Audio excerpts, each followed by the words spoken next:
सरकार जारी कले चेतावनी यथाशीघ्र एलपीजी रु पीएनजी को स्विच करंतु नहले करि परिबेनी रोसई। एबे कौन रही संपूर्ण अपडेट आसतु जानिबा। ता पूर्व चैनल रे नुआ थिले चैनल टी को सब्सक्राइब करी रखंतु एमिति गुरुत्वपूर्ण अपडेट सबुठु प्रथमे पाइबा पई। केंद्र सरकार घरोई गैस जोगाण संपर्क में एक गुरुत्वपूर्ण निष्पत्ति नहीं। सरकार स्पष्ट भाव में कहते जे जो अंचल पीएनजी यथा पाइप प्राकृतिक गैस संजोग उपलब्ध एवं परिवार पई सुगम सेठारे बासिंदा पीएनजी संजोग पाइबा बाध्यतामूलक। यह नकले 3 मास मध्य से परिवार गुड़ी एलपीजी जोगाण बंद हो। निर्देश उद्देश्य होउछि गैस नेटवर्क विस्तार को त्वरान्वित करने एवं एकक इंधन उत्स उपर निर्भरशीलता ह्रास करने। पश्चिम एशियार संघर्ष जोगु प्रमुख उत्सगुड़ी जोगाण बाधाप्राप्त होगा जो भारत वर्तमान एलपीजी अभाव सम्मुखीन होउछि। फलस्वरूप सरकार परिवार एवं वाणिज्यिक व्यवहारकारी को पाइप प्राकृतिक गैस को परिवर्तन करने को उत्साहित करुछन्ति।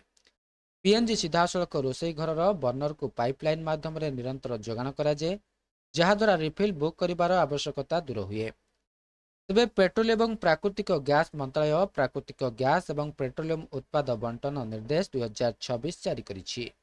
यार लक्ष्य होछि पाइपलाइन भित्तिभूमिर विस्तार को त्वरान्वित करने, अनुमोदन प्रक्रिया को सुगम करने एवं शक्ति सुरक्षा को सुदृढ़ करने एलपीजी को पीएनजी को परिवर्तन करने को प्रोत्साहित करिबो। तेबे यार उद्देश्य कौन रही? यही पदक्षेपर उद्देश्य होछि जो अंचल गुड़िकर पाइपलाइन संजोग उपलब्ध अछि सेठारु एलपीजी जोगाण मुक्त करने एवं एपरी भित्तिभूमि नथिबा अंचल गुड़िक स्थानांतर करने। यह व्यतीत यार एक लक्ष्य होछि विश्वव्यापी जोगाण बाधा मध्य इंधन उत्सर विविधता को उत्साहित करने, जेपरिक उपसागरीय अंचल में तरलीकरण सुविधा को क्षति एवं हरमुज प्रणाली रे चलिथिबा अवरोध रही। एही निर्देश उपरे मंतव्य देई तैल सचिव नीरज मित्तल एक पोस्ट रे कहिसेंति जे व्यवसाय करिबार सहजता वृद्धि करने उद्देश्य संस्कार मध्य एक संकट को एक सुजोग रे परिणत करा जायछि। अत्यावश्यक सामग्री आईन अधीन जारी कर जायथिबा एही निर्देश अनुमोदन प्रक्रिया को सरल करी शुल्क को मानकीकरण करी एवं निर्धारित समय सीमा मध्य अनुमति प्रदान करने निश्चित करी पाइपलाइन भित्तिभूमिर विस्तार को त्वरान्वित करने को चेष्टा करे। एही प्रक्रियार द्रुत कार्यान्वयन सुनिश्चित करने सरकारी अधिकारी मानक निर्धारित समय सीमा मध्य पथ अधिकार अनुमति प्रदान करने को बाध्य। जदि सेमाने यह करिबारे विफल हुअन्ति तेबे यह अनुमान कराजिबो जे अनुमोदन प्रदान करा जायछि। एही निर्देश अधिकारी मानक निर्धारित शुल्क ठारू अधिक शुल्क आदाय करने को मध्य निषेध करे। आवासिक अंचल को प्रवेश नियंत्रण करुथिबा संस्थागुड़िक 3 कार्य दिवस मध्य अनुमति प्रदान करने को पड़िबो एवं 48 घंटा मध्य पीएनजी शेष माइल संजोग व्यवस्था निश्चित करने को पड़िबो। एपरी अंचल में पाइपलाइन संजोग पर दाखल होइतिबा आवेदन गुड़िक प्रत्याख्यान करा जाय परिबो नाही।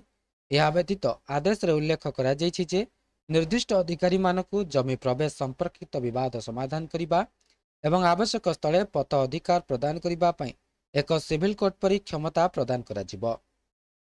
तेबे 3 मास मध्य जोगाण बंद करा जिवो।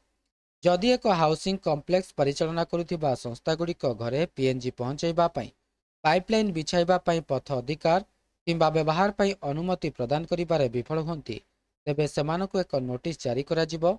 एही नोटिस पर 3 मास पर तैल मार्केटिंग कंपनी गुड़िक सही स्थान रे एलपीजी जोगाण बंद करदेवे।